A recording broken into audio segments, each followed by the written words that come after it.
உலகின் மிகவும் செல்வாக்கு மிகுந்த மருத்துவர் வில்லியம் ஹெண்டர்சன் அவர்களுடைய வாழ்க்கை வரலாறு தான் நம்ம இந்த வீடியோவில் பார்க்க போகிறோம். 1810 ஜனவரி 10 அன்னைக்கு ஸ்காட்லாண்டோடைய கெய்த்னஸில் இருக்கிற தர்சோவில் வில்லியம் ஹெண்டர்சன் சீனியருக்கும் ஆனா புரோடி ஹெண்டர்சனுக்கும் 7ஆம் குழந்தையாக பிறக்கிறார். வில்லியம் ஹெண்டர்சன் இவர் கூட பிறந்தவங்க 3 பிரதர்ஸும் 3 சிஸ்டர்ஸும் இருந்திருக்கிறாங்க. இவருடைய அப்பா ஒரு ஷெரீஃபாக இருந்திருக்கிறாங்க. அதாவது கவுண்டி லெவலில் சட்டம் ஒழுங்கை பராமரிக்கிறதுக்கான பொறுப்பில் இருக்கக்கூடிய ஒரு சட்ட அதிகாரியாக இருந்திருக்கிறாங்க. இதனால் இவருடைய குடும்பம் நல்ல நிலையில் வாழ்ந்து வந்திருக்கிறாங்க. குடும்பம் நல்ல நிலையில் வாழ்ந்து வந்தனால வில்லியம் ஹெண்டர்சனுடைய குழந்தை பருவமானது மிகவும் மகிழ்ச்சியானதாக தான் இருக்க தொடங்கியிருந்தது. ஆனால் துரதிர்ஷ்டவசமாக 1813ஆம் ஆண்டு வில்லியம் ஹெண்டர்சனுக்கு வெறும் 3 வயது இருக்கும்போது வில்லியம் ஹெண்டர்சனுடைய அம்மாவான ஆனா புரோடி ஹெண்டர்சன் கிட்டத்தட்ட அவங்களுடைய 34 வயதில் இறந்து போயிடுறாங்க. அதாவது வில்லியம் ஹெண்டர்சனுடைய அம்மா 1779ஆம் ஆண்டு பிறந்திருந்தாங்க. அவங்க 1813ஆம் ஆண்டு கிட்டத்தட்ட அவங்களுடைய 34 வயதில் இறந்து போயிடுறாங்க. இது வில்லியம் ஹெண்டர்சனுடைய குடும்பத்துக்கு மிகப்பெரிய இழப்பாக இருந்தது. பிறகு வில்லியம் ஹெண்டர்சனுடைய அப்பா தான் தனி ஒரு நபராக இருந்து வில்லியம் ஹெண்டர்சனையும் இவர் கூட பிறந்த 6 சகோதர சகோதரிகளையும் ரொம்பவும் கஷ்டப்பட்டு வளர்க்க ஆரம்பிச்சிருந்தாங்க. இந்த நிலையில் கரெக்டாக 1815ஆம் ஆண்டு வில்லியம் ஹெண்டர்சனுக்கு 5 வயது இருக்கும்போது இவருடைய அப்பா இவருடைய கல்விக்காக தெர்சோலையே இருக்கக்கூடிய ஒரு லோக்கல் எலிமெண்டரி ஸ்கூலில் இவரை சேர்த்துடுறாங்க. அங்கு சேர்ந்து வில்லியம் ஹெண்டர்சன் இவருடைய ஆரம்ப கல்வியை படிக்க ஆரம்பிச்சிருந்தாங்க. தொடக்கம் முதலே வில்லியம் ஹெண்டர்சன் சயின்ஸ் அறிவியல் பாடங்களில் அதிகமான ஆர்வம் காட்ட தொடங்கியிருந்தாங்க. பிறகு 1820ஆம் ஆண்டு இவருடைய 10 வயதில் வில்லியம் ஹெண்டர்சன் இவருடைய ஆரம்ப கல்வியை முடிச்சிடுறாங்க. இதுக்கப்புறமா இவருடைய அப்பா வில்லியம் ஹெண்டர்சனை மேற்கொண்டு படிக்க வைக்கிறதுக்காக ஸ்காட்லாண்டுடைய கெய்த்னஸில் இருக்கிற தர்சோவில் இருந்து அதே ஸ்காட்லாண்டில் இருக்கிற எடன்பராக்கு வில்லியம் ஹெண்டர்சனை இவருடைய அப்பா அனுப்பிடுறாங்க. குறிப்பாக எடன்பராவில் இருக்கக்கூடிய ராயல் ஹை ஸ்கூல் எடன்பரா அங்கே இவரை சேர்த்துடுறாங்க. அங்கு சேர்ந்து வில்லியம் ஹெண்டர்சன் இவருடைய உயர்கல்வியை ஹையர் எஜுகேஷனை படிக்க ஆரம்பிச்சிருந்தாங்க. இவருடைய உயர்கல்வியின் போது வில்லியம் ஹெண்டர்சன் கிரீக் லாங்குவேஜையும் லட்டின் லாங்குவேஜையும் கற்றுக்கிட்டு வந்தாங்க. இந்த காலகட்டத்தில் தான் வில்லியம் ஹெண்டர்சனுடைய அம்மா எதனால இறந்து போனாங்க அப்படின்ற அந்த ஒரு விஷயமானது இவருடைய அப்பா மூலமா வில்லியம் ஹெண்டர்சனுக்கு தெரிய வருது. அதாவது வில்லியம் ஹெண்டர்சனுடைய அம்மா இறந்து போகும்போது வில்லியம் ஹெண்டர்சனுக்கு வெறும் 3 வயது தான் இருந்தது. இதனாலேயே வில்லியம் ஹெண்டர்சனுடைய அம்மா எதனால இறந்து போனாங்க அப்படின்ற அந்த விவரம் வில்லியம் ஹெண்டர்சனுக்கு தெரியாம இருந்தது. ஆனா இவருடைய உயர்கல்வியின் போது வில்லியம் ஹெண்டர்சன் இவருடைய அப்பாட்ட கேட்டு தெரிஞ்சுக்கிறாங்க. ஸோ வில்லியம் ஹெண்டர்சனுடைய அம்மா நோய்வாய்ப்பட்டு இறந்து போயிருந்தாங்க. அவங்களுக்கு சரியான சிகிச்சையும் வழங்கப்படலை. இந்த விஷயங்கள் எல்லாம் வில்லியம் ஹெண்டர்சனுக்கு தெரிஞ்ச பிறகு மற்ற யாருமே இது மாதிரி சிறு வயதில் இளம் வயதில் இறந்து போகக்கூடாது அப்படின்னு வில்லியம் ஹெண்டர்சன் முடிவு செஞ்சிடறாங்க. இதன் காரணமாகவே வில்லியம் ஹெண்டர்சன் மருத்துவம் படித்து ஒரு மருத்துவர் ஆகணும் அப்படின்னு முடிவு செஞ்சிடறாங்க.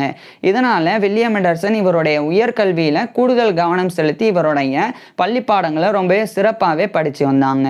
அடுத்து இதுக்கிடையில் 1826ஆம் ஆண்டு வில்லியம் ஹெண்டர்சனுடைய அப்பாவான வில்லியம் ஹெண்டர்சன் சீனியர் அவரும் கிட்டத்தட்ட அவருடைய 58 வயதில் இறந்து போயிடுறாங்க. அதாவது வில்லியம் ஹெண்டர்சனுடைய அப்பா 1768ஆம் ஆண்டு பிறந்திருந்தாங்க. வில்லியம் ஹெண்டர்சனுடைய அம்மாவை விட 11 வயது அவர் ஜாஸ்தி. ஸோ அவர் 1826ஆம் ஆண்டு கிட்டத்தட்ட அவருடைய 58 வயதில் இறந்து போயிடுறாங்க. இதுவும் வில்லியம் ஹெண்டர்சனுடைய தனிப்பட்ட வாழ்க்கையில் இவருக்கு ஏற்படக்கூடிய இன்னொரு பெரிய இழப்பாக இருந்தது. இதிலிருந்து மீண்டு வர்றதுக்கே வில்லியம் ஹெண்டர்சன் நிறைய சிரமப்பட்டு வந்தாங்க. ஏன்னா வில்லியம் ஹெண்டர்சனுடைய அம்மா இறந்து போகும்போது இவருக்கு அந்த அளவுக்கு விவரம் தெரியாது. ஆனால் வில்லியம் ஹெண்டர்சனுடைய அப்பா இறந்து போகும்போது வில்லியம் ஹெண்டர்சனுக்கு 16 வயது. இதனால இவருடைய அப்பாவினுடைய இழப்பு வில்லியம் ஹெண்டர்சனுடைய மனதளவில் பெரிய ஒரு பாதிப்பு ஏற்படுத்தி இருந்தது. ஆனா இதையும் கடந்து எப்படியாவது மருத்துவர் ஆகணும் அப்படின்ற அந்த ஒரு எண்ணத்துல ரொம்ப உறுதியா வில்லியம் ஹெண்டர்சன் இருந்து வந்தாங்க. இதன் காரணமா 1827ஆம் ஆண்டு இவருடைய 17 வயதுல வில்லியம் ஹெண்டர்சன் இவருடைய ஹையர் எஜுகேஷனை ராயல் ஹை ஸ்கூல் எடன்பரால இருந்து முடிச்சிடுறாங்க. முடிச்சதுக்கு அப்புறமா வில்லியம் ஹெண்டர்சனுடைய பிரதர்ஸில் ஒரு எல்டர் பிரதர் வில்லியம் ஹெண்டர்சனை மேற்கொண்டு படிக்க வைக்கிறதுக்காக எடன்பராலே இருக்கக்கூடிய university of Edinburgh medical school அங்கே இவரை சேர்த்துறாங்க. ஸோ அந்த யூனிவர்சிட்டி ஆஃப் எடன்பரா மெடிக்கல் ஸ்கூலில் ஜாயின் பண்ணி வில்லியம் ஹெண்டர்சன் மெடிசன் மருத்துவம் படிக்க ஆரம்பிச்சிருந்தாங்க. குறிப்பாக இவர் MD degree doctor of medicine அப்படின்ற எம்டி டிகிரியை வில்லியம் ஹெண்டர்சன் படித்து வந்தாங்க. இவருடைய மருத்துவ கல்வியின் போது மெடிக்கல் கரிக்குலம் மருத்துவ பாடத்திட்டமாக அனாட்டமி உடற்கூறியல், பிசியாலஜி உடலியல், பெத்தாலஜி நோயியல், கிளினிக்கல் மெடிசன் மருத்துவம், மெட்டீரியா மெடிக்கா மருந்துகளினுடைய பண்புகள் குறித்து படிக்கிறது, சர்ஜரி அறுவை சிகிச்சை அப்படின்னு இது போன்ற பாடங்களை படித்து வந்தாங்க. இதில் பர்டிகுலராக வில்லியம் ஹெண்டர்சனுக்கு வந்து பெத்தாலஜி நோயியலில் அதிகமான ஆர்வம் இருந்து வந்தது. நோயியல் அப்படின்றது வந்து நோய் கிருமிகள், அந்த நோய் கிருமிகள் ஏற்படுத்தக்கூடிய நோயினுடைய தன்மைகள் இது குறித்தெல்லாம் படிக்கிறது தான் பெத்தாலஜி நோயியல் அப்படின்றது. ஸோ இதில் வில்லியம் ஹெண்டர்சன் அதிகமான ஆர்வம் காட்டி வந்தாங்க. இதுக்கப்புறமா 1831ஆம் ஆண்டு இவருடைய 21 வயதில் வில்லியம் ஹெண்டர்சன் இவருடைய அந்த டாக்டர் ஆஃப் மெடிசன் அப்படின்ற எம்டி டிகிரியை இவர் வந்து முடிக்கிறாங்க.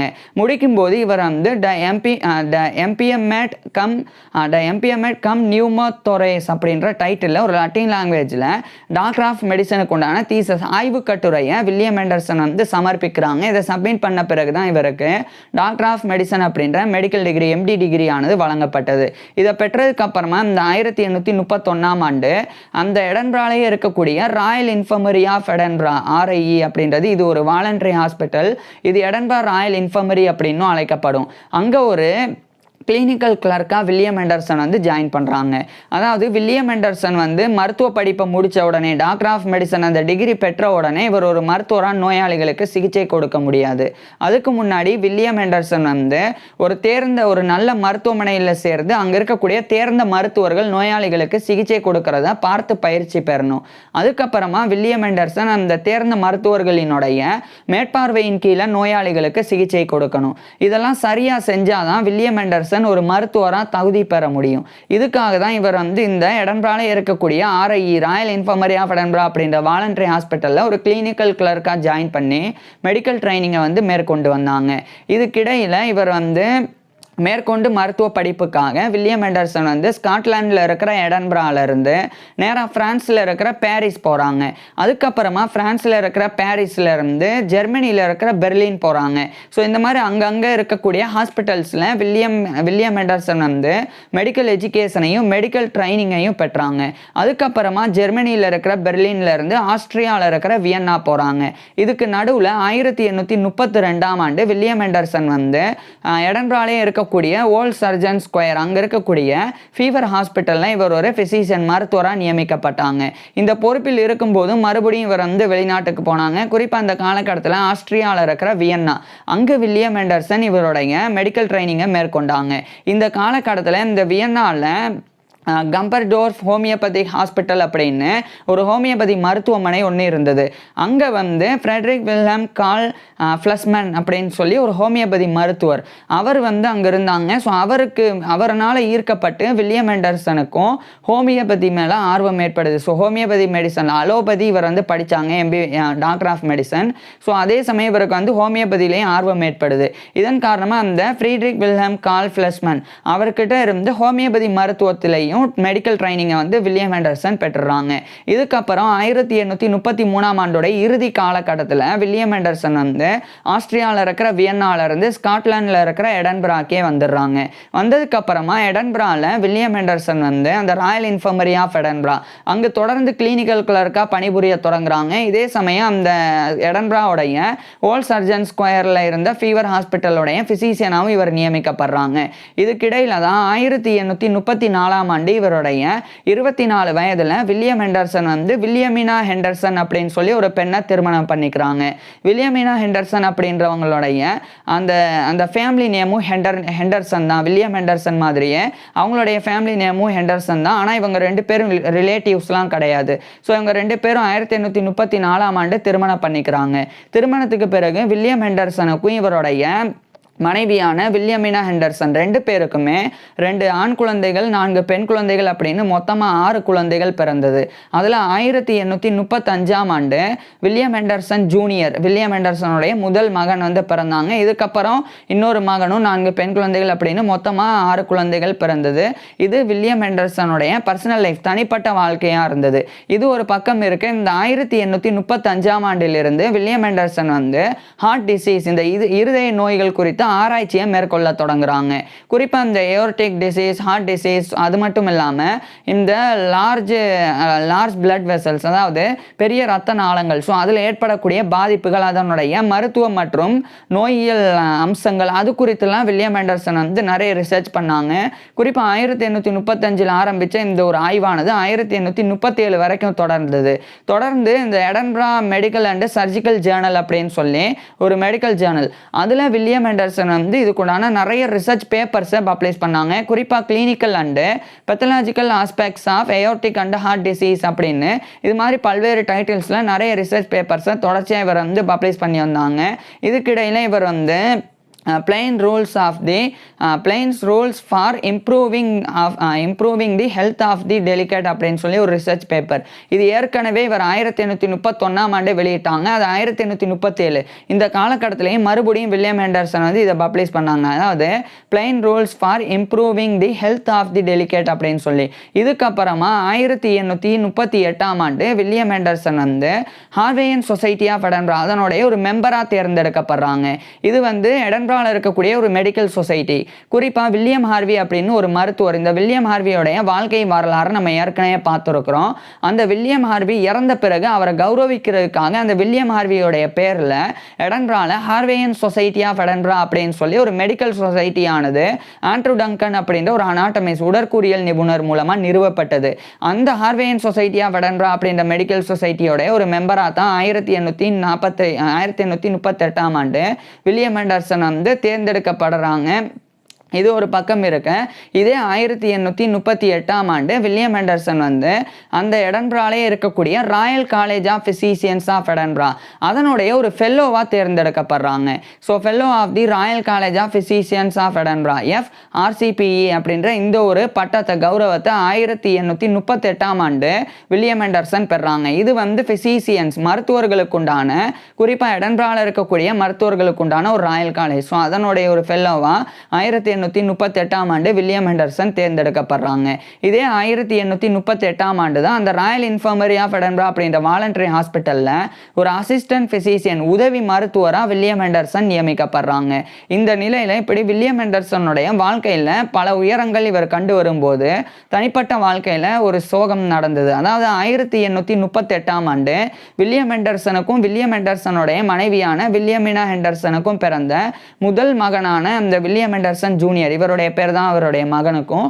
ஸோ அவர் வந்து கிட்டத்தட்ட அவருடைய 3 வயதிலேயே அந்த குழந்தையானது இறந்து போகுது. ஸோ 1835 பிறந்த அந்த குழந்தை 1838 இறந்து போனது. இது வில்லியம் ஆண்டர்சனுக்கும் இவருடைய மனைவிக்கும் ஏற்பட்ட மிகப்பெரிய இன்னொரு இழப்பாக இருந்தது. இதிலிருந்து மீண்டு வர்றதுக்கும் வில்லியம் ஆண்டர்சன் வந்து நிறைய சிரமப்பட்டு வந்தாங்க. ஆனால் இதையும் கடந்து வில்லியம் ஆண்டர்சன் இவருடைய ஆராய்ச்சியை மேற்கொள்ள தொடங்கியிருந்தாங்க. குறிப்பாக ஜான் ரீட் அப்படின்னு சொல்லி ஒரு ஆராய்ச்சியாளர், அவர் கூட இணைஞ்சு வில்லியம் ஆண்டர்சன் வந்து சில முக்கியமான ஆய்வுகளை மேற்கொள்ள தொடங்குறாங்க.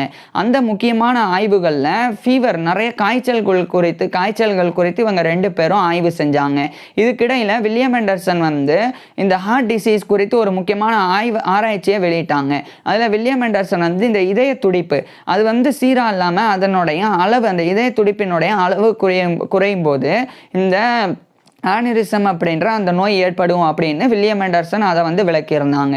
இதுக்கிடையில் 1839 வில்லியம் ஆண்டர்சன் வந்து அந்த ஒரு நபர் கூட சேர்ந்து, ஜான் ரீட் அப்படின்ற இவர் கூட சேர்ந்து ஆராய்ச்சி பண்ணக்கூடிய நபர் கூட சேர்ந்து இந்த 1839 a report on the epidemic fever of Edinburgh அப்படின்ற டைட்டிலில் ஒரு அறிக்கையை 1839 வெளியிடுறாங்க. இந்த ஜான் ரீட் வந்து 1809 பிறந்தவர். வில்லியம் ஆண்டர்சனை விட 1 வயது வந்து மூத்தவர். ஸோ அவர் கூட சேர்ந்து இந்த ஒரு ஒர்க்கை பப்ளிஷ் பண்ணியிருந்தாங்க. இதுக்கப்புறம் 1840 இந்த காலகட்டத்தில் வில்லியம் ஆண்டர்சன் வந்து ராயல் இன்ஃபர்மரி ஆஃப் எடன்பராவுடைய அசிஸ்டன்ட் பிசிசியன், உதவி மருத்துவர் அப்படின்ற பொறுப்பில் இருந்து ஒரு ஃபுல் பிசிசியன், ஒரு மருத்துவராகவே பதவி உயர்வை 1840 வில்லியம் ஆண்டர்சன் பெறாங்க. குறிப்பாக பிசிசியன் இன் ஆர்டினரி அந்த பொறுப்பில் 1840 வில்லியம் ஆண்டர்சன் வந்து ராயல் இன்ஃபர்மரி ஆஃப் எடன்பராவில் நியமிக்கப்படுறாங்க. இதே 1840 தான் அந்த எடன்பராவில் இருக்கக்கூடிய ஹார்வேயின் சொசைட்டி ஆஃப் எடன்பரா அதனுடைய ஒரு மெம்பராக இவர் வந்து தேர்ந்தெடுக்கப்பட்டாங்க. அதாவது 1838ஆம் ஆண்டு வில்லியம் ஹெண்டர்சன் வந்து தேர்ந்தெடுக்கப்பட்டாங்க அப்படின்னு சொன்னேன். அது வந்து தவறுதலாக சொல்லிட்டேன். அது வில்லியம் ஹெண்டர்சன் வந்து அதில் வந்து ஜாயின் பண்ணுறதுக்கு முயற்சிச்சாங்க. ஆனால் 1840ஆம் ஆண்டு தான் அந்த ஹார்வேயின் சொசைட்டி ஆஃப் எடன்பராவுடைய மெம்பராக வில்லியம் ஹெண்டர்சன் வந்து தேர்ந்தெடுக்கப்பட்டாங்க. இதுக்கப்புறமா 1841 இந்த காலகட்டத்திலிருந்தே வில்லியம் ஹெண்டர்சன் வந்து ஹோமியோபதி மருத்துவத்தில் அதிக ஆர்வம் காட்ட தொடங்கியிருந்தாங்க. மேலும் ஜான் ரீட் கூட இணைஞ்சு வில்லியம் ஹெண்டர்சன் வந்து ஒரு முக்கியமான ஒரு கண்டுபிடிப்பை செஞ்சாங்க.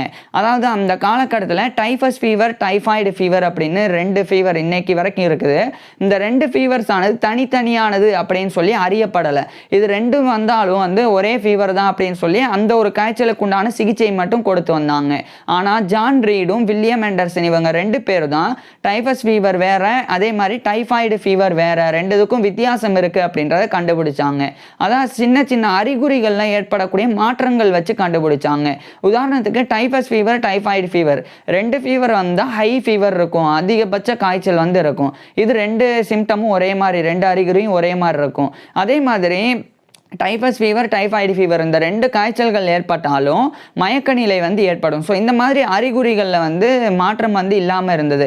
ஆனால் ஒரு சில அறிகுறிகளில் வேறுபாடு இருந்தது. குறிப்பாக டைஃபஸ் ஃபீவர் வந்தால் தலைவலிக்கும், ஆனால் டைஃபாய்டு ஃபீவர் வந்தால் வயிறு வலிக்கும், அதே மாதிரி மலச்சிக்கல் ஏற்பட்டு இல்லைன்னா வயிற்றுப்போக்கு ஏற்படும். ஸோ இது மாதிரி பிரச்சனைகள் ஏற்படும். அதே மாதிரி டைஃபஸ் ஃபீவரில் வந்து இந்த சொறி மாதிரியான அந்த நோய்கள் வந்து ரேசஸ் வந்து ஏற்படும். அதே சமயம் டைஃபாய்டு ஃபீவரில் வந்து புள்ளி புள்ளியாக உடலில் வந்து காயம் வந்து ஏற்படும். அதே சமயம் டைஃபஸ் ஃபீவரை வந்து ஏற்படுத்தக்கூடியது இந்த ரெக்கெட்சியா அப்படின்னு சொல்லி ஒரு வகையான பாக்டீரியா தான். அது வந்து ரெக்கெட்சியா ப்ரோயேஜிக்கி அப்படின்னு சொல்லி ரெக்கெட்சியா ப்ரோயேஜிக்கி அப்படின்ற பாக்டீரியா தான் டைஃபஸ் ஃபீவரை வந்து ஏற்படுத்தும். அதே சமயம் டைஃபாய்டு ஃபீவரை வந்து பாக்டீரியம் சால்மனெல்லா என்டரிக்கா சிரோடைபி அப்படின்ற ஒரு வகையான பாக்டீரியா அது வந்து டைஃபாய்டு ஃபீவரை ஏற்படுத்தும். ஸோ பாக்டீரியம் சால்மனெல்லா என்டரிக்கா சிரோடைப் டைஃபி அப்படின்ற பாக்டீரியம் வந்து இந்த ஒரு டைஃபாய்டு ஃபீவரை ஏற்படுத்தும். அதே மாதிரி டைஃபஸ் ஃபீவரை வந்து இந்த லைஸ் அந்த தலையில் இருக்கக்கூடிய பேன், அதே மாதிரி ஈக்கள் அது வந்து கடிக்கிறதன் மூலமாக மனிதனிலிருந்து இன்னொரு மனிதனுக்கு பரவும். அதே சமயம் டைஃபாய்டு ஃபீவர் அப்படின்றது கண்டாமினேட்டட் ஃபுட் அண்ட் வாட்டர், அதாவது மாசடைந்த உணவையோ நீரையோ உட்கொள்ளும் போது டைஃபாய்டு ஃபீவர் ஏற்படும். ஸோ இது மாதிரியான இந்த கண்டுபிடிப்புகள் இன்னைக்கு வந்து ரொம்ப சாதாரணமாக வந்து காணப்படும். ஆனால் 1840களில் மருத்துவத்தில் பெரிய வளர்ச்சி இல்லாத அந்த ஒரு காலகட்டத்தில் இந்த கண்டுபிடிப்புகள் செஞ்சது அப்படின்றது சாதாரணமான விஷயம் கிடையாது. இதை ஜான் ரீடும் வில்லியம் ஹெண்டர்சன் பண்ணியிருந்தாங்க. இது மிகப்பெரிய ஒரு சாதனையாக இருந்தது. இது ஒரு பக்கம் இருக்க 1842ஆம் ஆண்டு வில்லியம் ஹெண்டர்சன் வந்து அந்த எடன்பராலே இருக்கக்கூடிய இவர் படித்த university of Edinburgh medical school அங்கே இவர் ஒரு ப்ரொஃபஸர் ஆஃப் ஜெனரல் பெத்தாலஜியாக நியமிக்கப்படுறாங்க. அதாவது பொது நோயியல் பேராசிரியராக 1842ஆம் ஆண்டு வில்லியம் ஹெண்டர்சன் இவருடைய 32 வயதில் யூனிவர்சிட்டி ஆஃப் எடன்பரா மெடிக்கல் ஸ்கூலில் நியமிக்கப்படுறாங்க. இதைத் தொடர்ந்து 1843ஆம் ஆண்டு வில்லியம் ஹெண்டர்சன் வந்து அந்த எடன்பராலே இருக்கக்கூடிய எஸ்கலோபியன் கிளப் அப்படின்ற ஒரு மெடிக்கல் டைனிங் கிளப் அதனுடைய ஒரு மெம்பராகவும் வில்லியம் ஹெண்டர்சன் 1843ஆம் ஆண்டு தேர்ந்தெடுக்கப்படுறாங்க. இதுக்கப்புறம் டாக்டர் ஜான் அபர்கிராம்பி அப்படின்னு ஒரு மருத்துவர், அவர் மூலமாக இவர் வந்து ஒரு ஆலோசனை வந்து பெறாங்க 1844ஆம் ஆண்டு. அதாவது அந்த ஜான் அபர்கிராம்பி அப்படின்ற மருத்துவர் வில்லியம் ஹெண்டர்சனுக்கு ஹோமியோபதி மருத்துவத்தை இன்னும் கூடுதலாக வந்து நீ அதில் வந்து ஆராய்ச்சி பண்ணி நிறைய ரிசர்ச் பேப்பர்ஸ் வெளியிடலாம், அதன் மூலமாக ஹோமியோபதி மருத்துவம் வந்து இந்த ஸ்காட்லாண்டில் பெரிய வளர்ச்சி அடையும் அப்படின்னு அவர் வந்து ஒரு அட்வைஸ் பண்ணுறாங்க. ஏன்னா இந்த காலகட்டத்தில் ஸ்காட்லாண்ட்லலாம் பெருசாக இந்த ஹோமியோபதி மருத்துவத்துக்கு உண்டான அந்த தேவையானது இல்லை அப்படின்னு சொல்லி நினச்சாங்க. அது மட்டும் இல்லாமல் ஹோமியோபதி மருத்துவமானது அந்தளவுக்கு ஒர்க் ஆகாது அப்படின்னு சொல்லி அது வந்து தட்டி விடப்பட்டது. ஆனால் வில்லியம் ஹெண்டர்சன் வந்து ஏற்கனவே இவர் வந்து ஆஸ்திரியாவில் இருக்கிற வேணா போயிருக்கும்போது ஹோமியோபதி மருத்துவ மெடிக்கல் ட்ரைனிங்லாம் எடுத்துட்டனால இவருக்கு வில்லியம் ஹெண்டர்சனுக்கு அதனுடைய அருமை தெரியும் அப்படின்றது ஜான் அபர்கிராம்பின்ற மருத்துவருக்கு புரிஞ்சது. அதனால அவர் அட்வைஸ் பண்ணாங்க. இந்த அட்வைஸை ஏற்றுக்கிட்டு வில்லியம் ஹெண்டர்சன் வந்து ஹோமியோபதி மருத்துவம் குறித்த விழிப்புணர்வை ஏற்படுத்துறதுக்காக பல விஷயங்களை பண்ண தொடங்கியிருந்தாங்க. அதில் குறிப்பாக 1845ஆம் ஆண்டு வில்லியம் ஹெண்டர்சன் வந்து an inquiry into the homeopathy practice of medicine அப்படின்னு சொல்லி ஒரு முக்கியமான புத்தகத்தை 1845ஆம் ஆண்டு வில்லியம் ஹெண்டர்சன் பப்ளிஷ் பண்ணுறாங்க. இதை பப்ளிஷ் பண்ண உடனே பயங்கரமான விமர்சனங்கள் மற்ற அலோபதி மருத்துவர்கள்ட்ட இருந்து வில்லியம் ஹெண்டர்சனுக்கு நிறைய விமர்சனங்கள் வந்தது. குறிப்பாக ஜான் ஃபோர்ப்ஸ், அதுக்கப்புறமா ஜேம்ஸ் யங் சிம்சன், ஜேம்ஸ் சைம், அதே மாதிரி ராபர்ட் கிறிஸ்டிசன். ஸோ இவங்கெல்லாம் எதிர்த்தாங்க. இதில் 2 பேர், ஜேம்ஸ் யங் சிம்சன், ஜேம்ஸ் சைம், இவங்க 2 பேருடைய வாழ்க்கை வரலாறு நம்ம ஏற்கனவே பார்த்துருக்குறோம். ஸோ இவங்க 4 பேர் கடுமையான எதிர்ப்பை தெரிவித்தாங்க. இதை கடந்தும் நிறைய பேர் வந்து எதிர்த்து வந்தாங்க. ஸோ அவங்க எதிர்ப்பெல்லாம் சமாளிக்கும் விதமாக வில்லியம் ஹெண்டர்சன் வந்து இன்னும் நிறைய விஷயங்கள் பண்ணாங்க. குறிப்பாக அந்த சர் ஜான் ஃபோப்ஸ் அப்படின்ற இவருடைய எதிர்ப்பாளர், அவருக்கு 1846ஆம் ஆண்டு வில்லியம் ஹெண்டர்சன் ஒரு லெட்டர் வந்து எழுதினாங்க. அது வந்து லெட்டர் டு ஜான் ஃபோப்ஸ். இது 1846ஆம் ஆண்டு பண்ணாங்க. இதுக்கப்புறம் அந்த ஜான் ஃபோப்ஸுக்கு ஹோமியோபதி மருத்துவத்தினுடைய அந்த அற்புதமான தன்மையானது புரிய வந்தது. இதுக்கப்புறம் வில்லியம் ஹெண்டர்சனை அந்த சர் ஜான் ஃபோப்ஸும் வந்து சப்போர்ட் பண்ண தொடங்குறாங்க. இந்த நிலையில் 1848 1849 இந்த காலகட்டத்திலலாம் வில்லியம் ஹெண்டர்சன் வந்து மைக்ரோஸ்கோப்பை வச்சு, நுண்ணோக்கியை வச்சு ஆராய்ச்சியையும் மேற்கொண்டாங்க. அதில் குறிப்பாக இவருடைய ஆய்வானது இந்த நுரையீரலில் இருந்தது. அதில் நுரையீரல் ஏற்படக்கூடிய நிமோனியா அப்படின்ற ஒரு நோய். நிமோனியா அப்படின்னா நுரையீரல் வந்து கல்லா மாறக்கூடிய தன்மை. ஸோ அந்தது அதுக்கப்புறமா இந்த மால்கஸ்கம் அப்படின்னு சொல்லி மால்கஸ்கம் கண்டேஜியோசம் அப்படின்னு சொல்லி ஒரு வகையான நோய். ஸோ இந்த 2 நோய்கள் குறித்து ஆராய்ச்சிக்காக மைக்ரோஸ்கோப்பை வில்லியம் ஹெண்டர்சன் வந்து பயன்படுத்தினாங்க. இந்த நிலையில் 1849ஆம் ஆண்டு வில்லியம் ஹெண்டர்சன் கூட சேர்ந்து அந்த டைஃபஸ் ஃபீவருக்கும் டைஃபாய்டு ஃபீவருக்கும் அந்த டிஃபரன்ஸை கண்டுபிடிச்ச ஜான் ரீட் அப்படின்ற மருத்துவர் வந்து அவருடைய 40 வயதுக்குள்ளேயே இறந்து போயிடறாங்க. ஏன்னா அவர் 1809ஆம் ஆண்டு பிறந்தவர், 1849ஆம் ஆண்டு இறந்து போகிறாங்க. இது வில்லியம் ஹெண்டர்சனுக்கு ஒரு பெரிய இன்னொரு சோகமாக இருந்தது. ஏன்னா வில்லியம் ஹெண்டர்சனுடைய நண்பராக அவர் இருந்தாங்க. ஸோ அந்த நண்பர் இறந்து போனதும் வில்லியம் ஹெண்டர்சனுடைய தனிப்பட்ட வாழ்க்கையில் இவருக்கு மனதளவில் சோகத்தை வந்து ஏற்படுத்தினது. ஆனால் இதையும் கடந்து வில்லியம் ஹெண்டர்சன் நிறைய ஒர்க்கில் ஈடுபட்டாங்க. குறிப்பாக நிறைய இவருக்கு எதிர்ப்பு வந்து எந்த அளவுக்கு இருந்ததுன்னா, royal college of physicians of Edinburgh, university of Edinburgh, அவங்க தரப்பில் இருந்தெல்லாம் வில்லியம் ஹெண்டர்சனை ஹோமியோபதி மருத்துவத்தை கைவிட சொல்லியும் அது குறித்து விழிப்புணர்வை ஏற்படுத்துறதை நிறுத்த சொல்லியும் வலியுறுத்தினாங்க. இல்லைன்னா நிறைய இவருடைய கிடைக்கக்கூடிய அங்கீகாரங்கள் அதெல்லாம் தடுத்து நிறுத்தி வந்தாங்க. இந்த நிலையில் ஒரு லீகல் கேஸ் ஆனது 1849ஆம் ஆண்டு ஜான் ஓசன் அவரின் மூலமாக துவங்கப்பட்டது. ஸோ அது அவரை டிஃபென்ஸ் பண்ணுறதுக்காக வில்லியம் ஹெண்டர்சன் வந்து அதில் பங்கேற்றாங்க. அதில் ஜான் ஃபோப்ஸும் வந்து இவர் கூட பங்கேற்றாங்க. இது ஒரு பக்கம் இருக்க 1850 காலகட்டத்தில் இதுக்குண்டான விமர்சனமானது தீவிரம் அடைஞ்சது. குறிப்பாக ஜேம்ஸ் யங் சிம்சன் அவர் வந்து 1851ஆம் ஆண்டு ஒரு பேம்ப்ளெட், ஒரு துண்டு சீட்டில் ஹோமியோபதி மருத்துவத்தினுடைய அந்த மிஸ்ரெப்ரசன்டேட்டட் குறித்து அது வந்து பெரிய பங்களிப்பு கொடுக்காது, அது அந்த அளவுக்கு நோய்களை குணப்படுத்தாது அப்படின்னு சொல்லி ஒரு துண்டு சீட்டை வெளியிட்டாங்க. அதுக்கு எதிர்ப்பாக 1852ஆம் ஆண்டு வில்லியம் ஹெண்டர்சன் வந்து இன்னொரு துண்டு சீட்டை வெளியிட்டாங்க. அதுக்கப்புறம் ஜேம்ஸ் யங் சிம்சன் வந்து ஹோமியோபதி மிஸ்ரெப்ரசன்டட் அப்படின்னு சொல்லி ஒரு ஒர்க்கை பப்ளிஷ் பண்ணாங்க. அதுக்கப்புறம் அதுக்கு பதிலளிக்கும் விதமாக 1852லேருந்து 1853 1854 இந்த காலகட்டம் வரைக்கும் தொடர்ச்சியாக வில்லியம் ஹெண்டர்சன் வந்து homeopathy fairly represented reply to professor Simpsons homeopathy misrepresented அப்படின்ற டைட்டில் இந்த புக்கை இவர் வந்து பப்ளிஷ் பண்ணாங்க. இது 1854 வரைக்கும் பப்ளிஷ் பண்ணாங்க. ஸோ ஹோமியோபதி ஃபேர்லி ரெப்ரசன்டட் அப்படின்னு சொல்லி, அதாவது அது வந்து நியாயமாக தான் இருக்குது. அதில் வந்து அதுக்குண்டான நோய்க்குண்டான சிகிச்சை கொடுக்கறதில்ல, அதில் நிறைய முன்னேற்றம் ஏற்படுது அப்படின்றத வில்லியம் ஹெண்டர்சன் சொல்லியிருந்தாங்க. இதுக்கப்புறமா வில்லியம் ஹெண்டர்சன் 1855களுக்கு பிறகு இந்த நுரையீரலில் ஏற்படக்கூடிய நிமோனியா, ஸோ அதுக்கு இந்த அலோபதி மருத்துவமும் அதேமாதிரி ஹோமியோபதி மருத்துவம் 2 மருத்துவ சிகிச்சைகளை வெவ்வேறு நபர்களுக்கு கொடுத்து வில்லியம் ஹெண்டர்சன் ஆய்வு மேற்கொண்டாங்க. அதில் ஹோமியோபதி மருத்துவத்தினுடைய அந்த நோய் குணப்படுத்தக்கூடிய திறன் அது வந்து அதிகமாகவே இருக்குது அப்படின்றத வில்லியம் ஹெண்டர்சன் கண்டுபிடிச்சு இன்னும் கூடுதலாக ஸ்காட்லாண்டில் எப்படியாவது இந்த மருத்துவத்தில் இந்த ஹோமியோபதி மருத்துவத்தை கொண்டு போய் சேர்க்கணும், அதுக்கு ஒரு அங்கீகாரம் கிடைக்கணும் அப்படின்னு தொடர் போராட்டத்தை வில்லியம் ஹெண்டர்சன் மேற்கொண்டாங்க. இதன் விளைவாக ஸ்காட்லாண்டில் இருக்கிற எடன்பராவில் ஹோமியோபதிக் டிஸ்பென்சரி ஆஃப் எடன்பராவானது நிறுவப்பட்டது. அதுக்கப்புறம் அது வந்து ஜான் ரதர்ஃபோர்ட் ரசல் அவர்னால் நடத்தப்பட்டது. அதுக்கப்புறமா இன்னும் நிறைய பேர் வந்து இந்த மாதிரி ஹென்ரி டபிள்யூன்ற நபர் உட்பட நிறைய பேர் அதுக்கு ஆதரவு தெரிவித்து வந்தாங்க. குறிப்பாக 1860 காலகட்டத்தில் யாரெல்லாம் வந்து ஹோமியோபதி மருத்துவத்தை ஒரு பொருட்டாவே கருதலையோ அவங்கெல்லாம் வில்லியம் ஹெண்டர்சனுடைய வாதத்தை எடுத்துக்க தொடங்கியிருந்தாங்க. குறிப்பாக ரிச்சர்ட் ஹியூஸ் அவர் வந்து ஏற்றுக்கிட்டாங்க. அவர் மூலமாக டேவிட் வில்சன் அப்படின்ற ஒரு ஃபேமஸான மருத்துவர் அவர் வந்து ஹோமியோபதி மருத்துவத்தை அங்கீகரிக்கிறாங்க. ஆமாம், இதன் மூலமாக நல்ல பலன் கிடைக்கும் அப்படின்றத அவர் ஏற்றுக்கிறாங்க. இது மாதிரி ஸ்காட்லாந்து முழுக்க இந்த ஒரு முன்னேற்றமானது நடந்தது. இந்த ஸ்காட்லாண்டில் ஆரம்பித்த இந்த ஒரு சின்ன தீப்பொறியானது வில்லியம் ஹெண்டர்சன் மூலமாக பற்ற வைக்கப்பட்டது. அது ஒட்டுமொத்த யுனைடெட் கிங்டமுக்கும் பரவுனது. கிரேட் பிரிட்டனான இங்கிலாந்துக்கு பரவி அது அடுத்து ஈரோப் முழுக்க பரவுனது. எந்த அளவுக்கு அப்படின்னா ஈரோப்பில் மட்டும் இல்லாமல் உலகம் முழுக்க பரவினது. குறிப்பாக அமெரிக்காலையும் அப்போதைய பிரிட்டிஷ் இந்தியாவிலையும் ஹோமியோபதி மருத்துவமானது பயன்பாட்டுக்குள்ளே வர தொடங்கி இருந்தது. இதுக்கு முக்கிய காரணமா வில்லியம் ஹெண்டர்சன் தான் இருந்தாங்க. இவர் தான் அந்த தீப்பொறியை ஸ்டார்ட் பண்ணி விட்டாங்க. இது ஒரு பக்கம் இருக்கு. 1866ஆம் ஆண்டு வில்லியம் ஹெண்டர்சனுடைய மனைவியான வில்லியமினா ஹெண்டர்சன் அவங்க வந்து இறந்து போறாங்க. ஸோ இப்படி வில்லியம் ஹெண்டர்சனுடைய தனிப்பட்ட வாழ்க்கையை பொறுத்த வரைக்கும் இந்த மாதிரி அதிகமாக இழப்புகள் வந்து நடந்தது.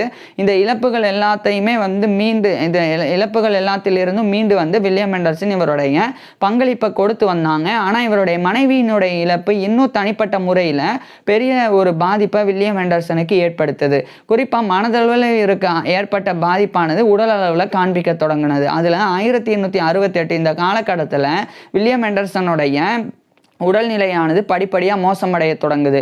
இதன் காரணமாக 1869ஆம் ஆண்டு வில்லியம் ஹெண்டர்சன் வந்து ரிட்டையர் ஆகுறாங்க. ரிட்டையர் ஆனதுக்கப்புறமா அதாவது ப்ரொஃபஸர் ஆஃப் ஜெனரல் பெத்தாலஜி அந்த பொறுப்பில் இருந்து நோயியல் பேராசிரியர் அப்படின்ற பொறுப்பில் இருந்து ரிட்டையர் ஆகுறாங்க. இது மாதிரி பல்வேறு பொறுப்புகளில் இருந்து ஒரு ஃபிசிஷியன் மருத்துவர் அப்படின்ற பொறுப்பில் இருந்து ராயல் இன்ஃபர்மரி ஆஃப் எடின்பராலேருந்து வெளியேறாங்க, ரிட்டையர் ஆகுறாங்க. இது மாதிரிலாம் ரிட்டையர் ஆகிறாங்க. இதே 1869ஆம் ஆண்டு தான் டிக்ஷனரி அண்டு